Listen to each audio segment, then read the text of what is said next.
5 years after the Great War, Gael handed a stale piece of bread to Kira, a small orc girl warming herself against his forge wall.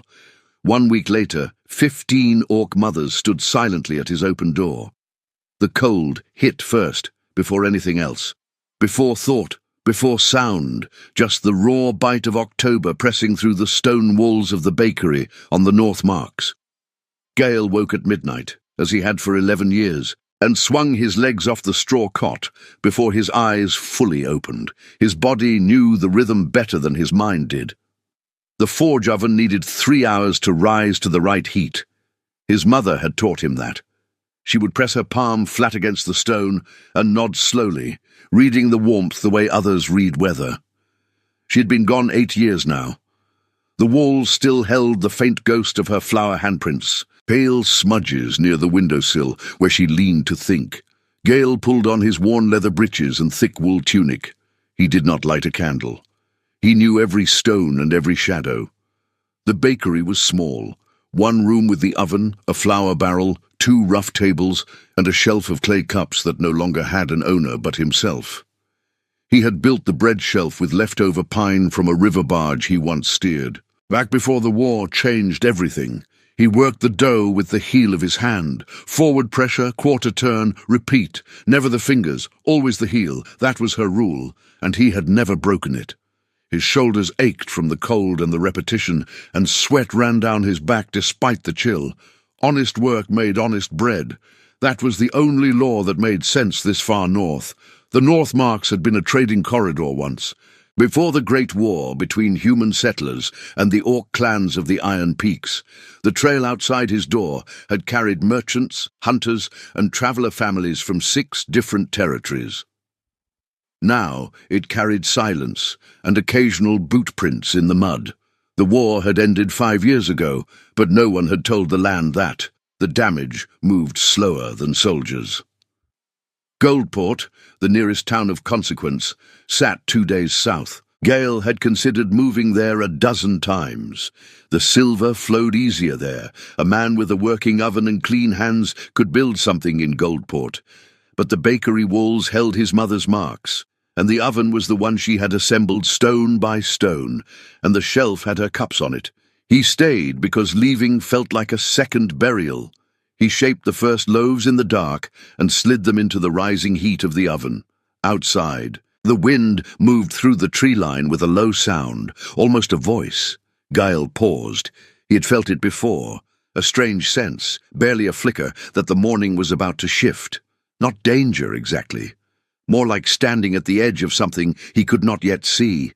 He had felt it the morning his mother died, and once before a flood took the lower trail. He had no word for it. He turned back to the dough and dismissed it. The first loaves went in. The heat spread. Outside, the sky remained black and full of cold stars. On the 3rd morning of October, he found the child. She was not at the door. She was pressed against the east wall, where the oven heat leaked through the stone. A small orc girl, 8 winters, maybe 9, with grey-green skin, amber eyes, and the patience of someone who had learned that stillness cost nothing. She wore a wolf pelt coat 3 sizes too large, and boots mended with copper wire at the toe. Gael did not speak. He cut a thick piece of seed bread, set it on the ground 2 arm lengths from the wall, and stepped back inside. He returned to the oven. 1 hour later, the bread was gone. In the mud, 2 small footprints pointed north toward the tree line. He did not know yet what she would carry with her. Not just hunger, but the beginning of something the North Marks had not seen in a generation. The bread rose slowly in the dark, and somewhere deeper in the pine tree line, a child's feet would return tomorrow. She came back the next morning, and the morning after that. On the 4th day, she brought a boy.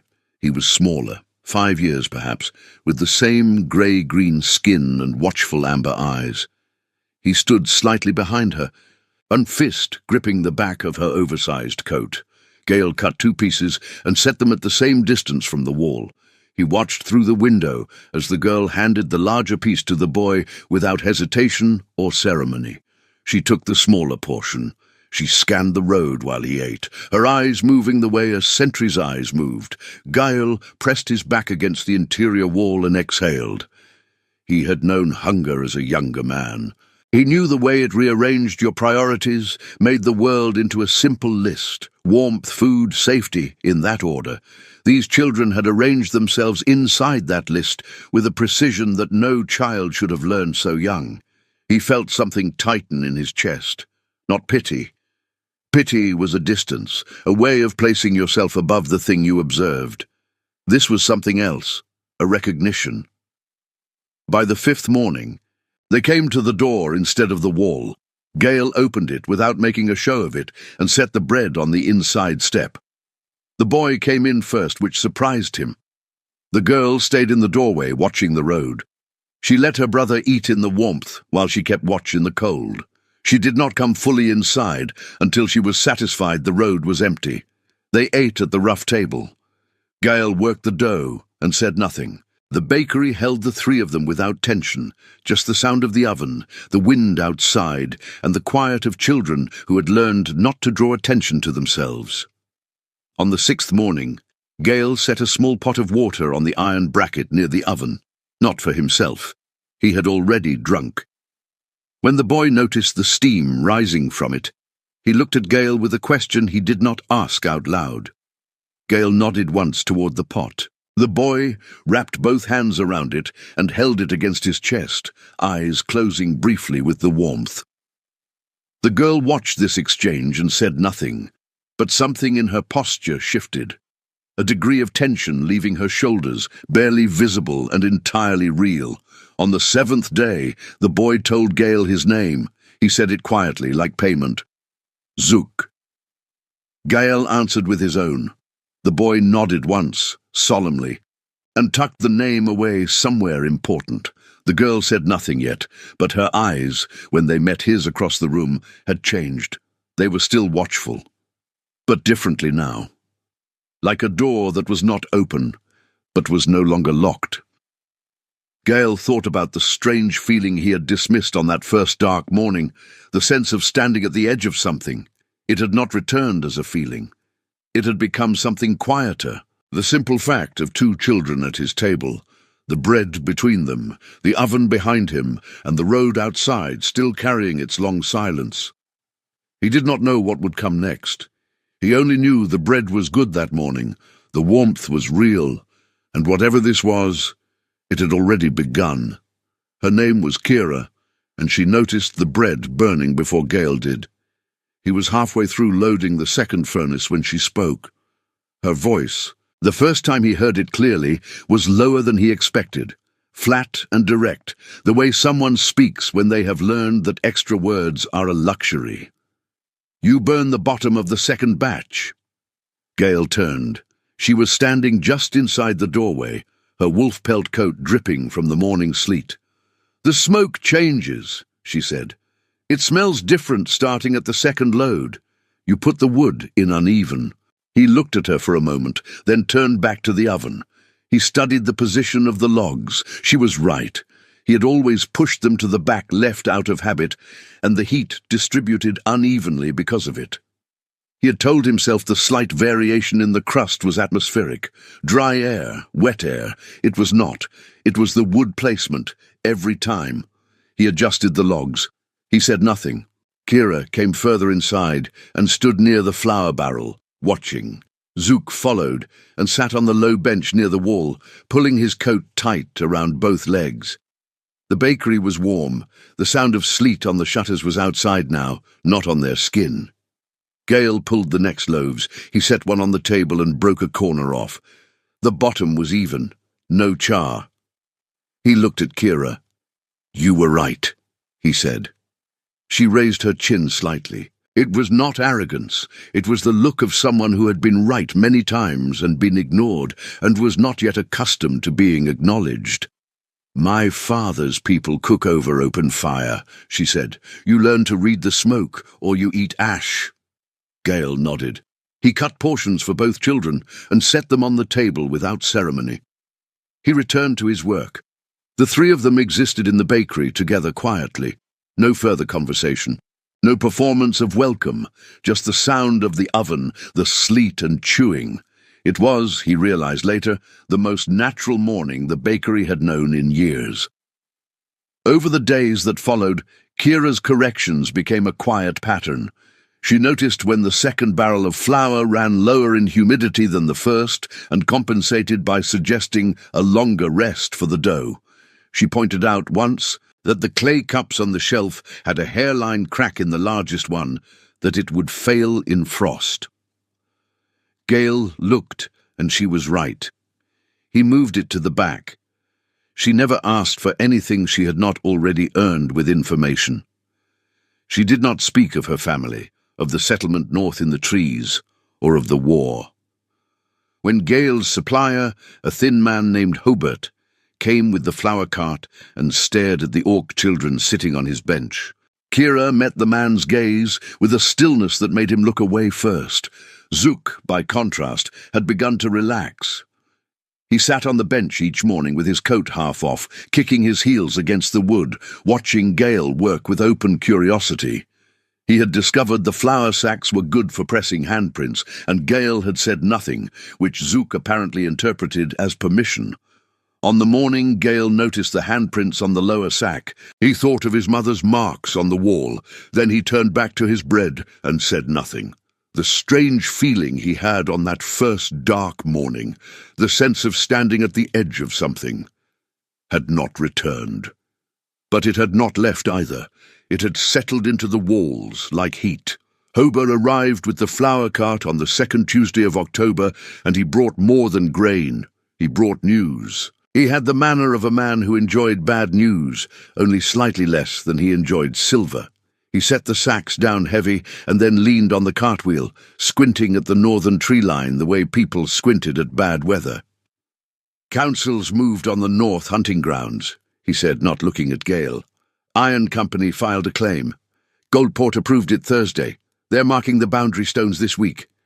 Gail stacked the flour sacks without answering. He already knew what this meant. The orc settlement in the northern pines survived on those hunting grounds. The elk trails, the river bends where fish ran shallow in autumn, those were not recreation. They were the food supply of 160 people, maybe more. "There's talk," Hobart continued, "about a resettlement order. Push them east past the Jade Claw Canyon. Nothing grows there." "Nothing grows there," Gail said. "That's the point, son." After Hobart left, Gail stood at the open door and looked north. The sleet had stopped. The pine tree line stood dark and motionless against a pale sky. Somewhere in that tree line were Kira's people. Somewhere in there, children like Zook were being fed by parents who were running out of options. He looked at the handprints on the flour sack. He understood now why Kira had a bruise on both knees, why she had arrived in a coat meant for someone twice her size, mended with copper wire, why her eyes had the calculation of an adult. The settlement had been dying slowly for months, and the children who came to his wall were the visible evidence of a hunger that no one in Goldport was meant to see. He did not sleep well that night. The following morning, Kira arrived first, before Zook. She was alone, and she stood inside the door without sitting. There was something different in her posture, stiff, controlled, but with a tremor underneath it. "The boundary stones went in," she said. "I saw the iron workers." Gael nodded. He moved to the oven and worked in silence for a moment. Then he said, "How many people are in the settlement?" She looked at him as though measuring the sincerity of the question. 172, before winter." A pause. "Fewer now since the illness in August. 172 people who could not legally hunt the land they had hunted for 3 generations. Gael set down the dough and leaned both hands on the table. He was not a political man. He had no silver, no legal training, and no voice on the Goldport Council. He had a stone oven, 2 barrels of flour, and the inherited stubbornness of a woman who had once run this bakery through a drought by halving every portion and doubling her hours. He did not know yet what he was going to do, but something had already shifted inside him, quiet and final, the way a river changes course after a flood, not dramatic, just permanent. He shaped the morning loaves. He did not allow himself to think about the scale of the problem, because the scale would paralyze him. He thought only about the next step, which was bread, and after bread one more thing, and after that, one more. Kira watched him. After a long silence, she said, "You are not afraid of us?" "No," he said. She nodded once, as though this answered something she had been calculating for days. Hober came again the following week, with the next flour delivery. He said nothing about the orc children on the bench. He set the sacks down, took his payment, and left faster than usual. Some things, Gale understood, a man chose not to see, and that too was a kind of answer. The gate creaked on a Tuesday morning, and Gale looked up from the oven to see them. 15 women stood in the road outside his door. They did not crowd. They stood spread in a loose line, patient as stone, their breath misting in the cold air. They wore orc leather, dark and stitched with bone thread, adorned at the hems and collars with small crystal beads and carved tusks the size of fingers. Their faces were green-skinned and striking, with the broad, strong bone structure of people built by hard country. Several carried infants against their chests. Most had the kind of stillness that spoke of exhaustion so deep it had become a resting state. At the front stood a woman with iron-grey braids and shoulders wide enough to block the doorframe. Her skin was a deep, rich green, and her amber eyes were set in a face that had seen its share of grief and chosen to become harder because of it. She was not old, but she was not young either. She was the kind of person around whom other people oriented themselves without thinking about it. Gale walked to the door and stood in it, wiping his hands on his leather apron. "I am Xena," the woman said. Her voice was level and low. "The children said there was a man here who gave bread with no exchange." "That's true," Gale said. She looked at him the way you look at a contract before signing it, not with hostility, but with the careful attention of someone who had signed bad ones before. "My people do not take charity," she said. "It weakens the honor of the receiver. If the bread is given, nothing is owed, and nothing is owed means nothing is built. We have survived 3 generations without pity from Goldport, and we will survive a 4th. "I'm not offering pity," Gale said. "Then what are you offering?"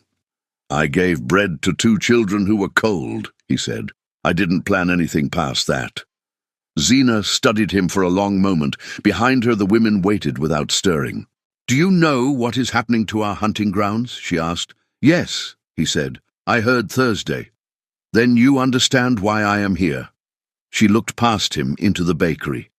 "We will not come to your door for bread, but if there is work in this place, we will work for what we take. Every portion, no exception." It was not a negotiation. It was a statement of terms, offered without softness. Gale stepped back from the door. "Come in," he said. What happened in the next hour was something he would spend years trying to describe. The bakery, a space built for 1 person and occasionally 2, filled with the movement and sound of organized purpose. Xena immediately assessed the flour barrels, the oven capacity, and the shelf inventory with the rapid economy of a quartermaster. A tall woman named Aruna moved to the work table and ran her hands over the dough with a professional precision that made Gale feel, briefly, like a beginner in his own craft. Zook climbed onto his bench and watched with solemn delight, as though he had always known it would end up like this. Kira sat beside him. She was not smiling, but her posture had changed. The sentinel tension had left her shoulders. She looked, for the first time since Gale had known her, like a child who was somewhere she was allowed to be. Aruna knew bread the way some people knew weather, in the bones before the mind caught up. She had trained under her grandmother in the Jade Claw settlement, where the winters came 3 months earlier than the marks and lasted 2 months longer. She knew fermentation by smell, dough hydration by resistance, crust doneness by the hollow sound of a knuckle tap. She was perhaps 30 years old, lean and precise, with the focused manner of someone who had spent a lifetime turning limited materials into something sufficient. She worked beside Gale without ceremony, the way 2 people work when they are both serious about the same thing. "Your fermentation is shorter than what we use in the north," she said, her hands moving through the dough alongside his. "The cold here is similar to jade claw. We learn to give it more time. The yeast works slower when the air bites like this." Gale considered it. How much longer? 4 hours, maybe more on the worst days. She showed him the wet fold technique her grandmother had used, a covered rest that let the dough develop without force. "You are not doing it wrong," she added. "You are doing it for a different cold than this one." He tried it. The dough that came out of the rest had a different weight to it, more alive somehow, more willing. When the loaves came out of the oven that afternoon, the crumb was open and even. The crust crackled when he broke it. The smell filled the bakery and drifted into the road. A traveller he had never seen before stopped his horse and bought 3 loaves. Gale stood at the window and watched the man ride south, and he felt something complicated. Not quite pride, because the achievement was not entirely his. Something more like what happens when 2 rivers meet and the water runs faster for it. He had known one way to make bread. Aruna had brought another. Together, they had made something neither would have reached alone. Meanwhile, Zena had transformed the supply side of the operation with the efficiency of someone accustomed to managing large numbers of people. She inventoried the flour, identified the density difference between the 2 barrels that Kira had observed weeks earlier, and restructured the mixing schedule so the denser flour was used for the heavier loaves and the lighter for the daily bread. She kept a ledger in her belt, a narrow strip of pale leather marked with Orc script, where she recorded every portion distributed. "If the council comes," she told Gale, "every weight is documented. Every exchange is equal. There is no charity here. There is commerce." Gale looked at the document. "You thought about this before you came?" "I thought about this for a week," she said. "Since Kira came home and told us about the man with the warm wall. He thought about Kira choosing, on her own, to say nothing to him, just watching, testing, deciding over days whether he was real, and then going back to her mother and reporting, with the careful accuracy of a scout, what she had found.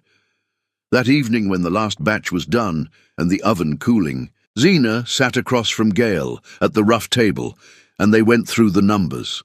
The settlement needed 40 pounds of bread per week to supplement what remained of the hunting. Gale's production capacity, with the new methods and additional hands, could support that and still supply the trail trade. It was not a solution, it was a bridge. But bridges had their use. Outside, the first snow of the season began to fall, quiet and indifferent. On the North Marks, the formal complaint arrived on a Thursday, delivered by a Goldport messenger who had clearly not been warned about the bakery's current population. The boy, young, pink-cheeked, wearing the Goldport civic livery, pulled up on a grey horse and stared at the 3 Orc women loading flour sacks near the door before thrusting a sealed letter at Gale with the automatic determination of someone who wanted very badly to leave. Gale broke the seal. The letter was from a councillor named Fetch, written in the formal Register of Civic Law. It cited 3 violations: distribution of food stores to unregistered non-citizens, unauthorized commercial activity at an unlicensed premises, and, most specifically, the harboring of displaced territorial subjects in contravention of the Border Management Act of the 3rd year of Reconstruction. Gale read it twice. Then he passed it to Zena. She read it once. Her expression did not change. "He is trying to classify us as squatters," she said. "If we are squatters, then everything we touch here becomes unauthorized, and he can report the bakery to the Iron Company as a liability." "What do we do?" Gale asked. "We answer him," she said. She looked at her ledger. "What is the legal definition of commerce in Tescan Valley law?" Gale thought. "Exchange of goods or labor for equivalent value." "Then what has happened in this building for the past 2 weeks is commerce," she said. "Not charity, not harboring. We are contractors. We provide skilled labor in the production of goods. We are paid in product at a negotiated rate. Every entry is in the ledger." She spread the leather strip on the table. Every day, every batch, every worker, every portion, all recorded in her compact Orc script. beside each entry a small human numeral notation she had added for exactly this purpose. Gail looked at the document. "You planned for this."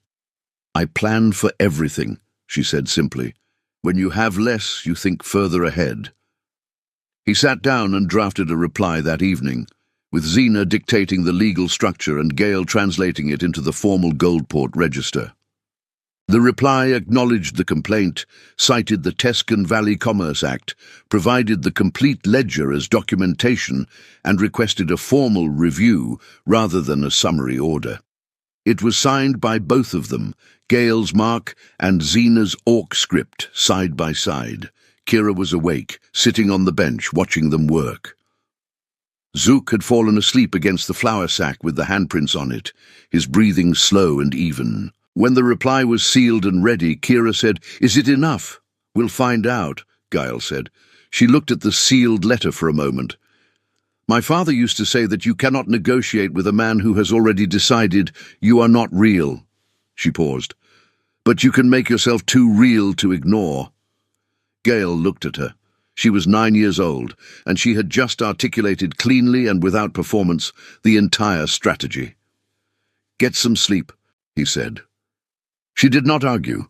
She curled onto the far end of the bench and closed her eyes, and was asleep within the time it took Gail to bank the oven for the night. Outside, the snow had stopped. The road was white and clean and perfectly still, and the sealed letter sat on the table waiting for morning. Councillor Fetch arrived on a Saturday in a coat that cost more than Gail's bakery. He was a narrow man, angular at the shoulder and deliberate in his movements, with the particular dryness of someone who had spent 20 years making decisions with other people's money.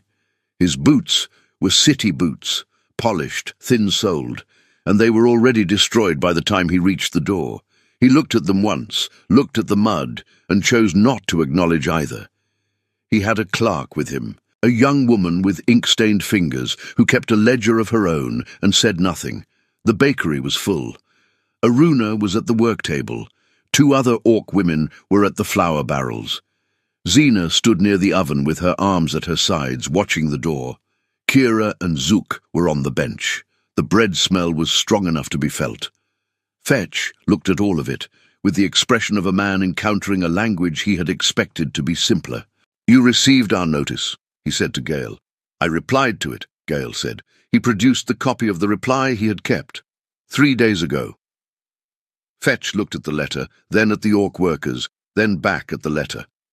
"This is a bakery," he said, "not a settlement house." "Correct," Zena said from near the oven. She did not move forward. She did not need to. "This is a registered place of commerce. We are contracted workers. The labor rates and product distribution are documented." She held up the ledger. "Every gram."